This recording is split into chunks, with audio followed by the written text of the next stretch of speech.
Hello sir, तुम्हाला retirement नंतर मिळालेली रक्कम एफडी मध्ये गुंतवायची असं कळलं. मला कळवताना आनंद होतोय की आमची बँक 9% इंटरेस्ट देते. हॅलो, काय सांगताय काय?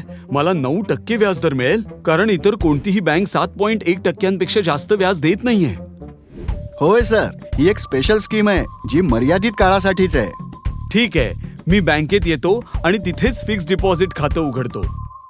सर, तुम्ही ज्येष्ठ नागरिक आहात म्हणून आम्ही आणखी एक सेवा देतो.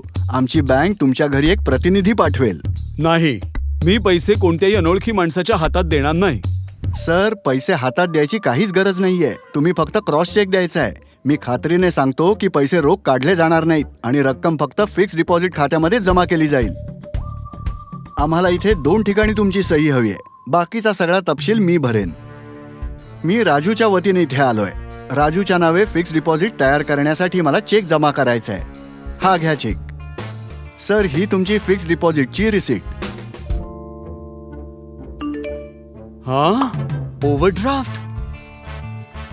सर, माझ्या फिक्स्ड डिपॉझिटवर एक ओव्हरड्राफ्ट काढला गेलाय, पण मी नाही काढलेला.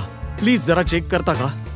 सर, हा बघा, तुम्ही सही केलेला ओव्हरड्राफ्ट फॉर्म. तुमच्याकडे असलेली फिक्स्ड डिपॉझिटची पावती खोटी आहे सर. तुमच्या प्रतिनिधीने ओरिजिनल पावती स्वतःकडे ठेवली आणि आता ती एफडी वर ओव्हरड्राफ्ट घेण्यासाठी वापरली आहे. त्याने चालाखीने स्वतःच्या खात्यात रक्कम जमा केली आहे. माझा कष्टाचा पैसा पाण्यात गेला. अनोळखी माणसावर विश्वास ठेवला आणि फसलो.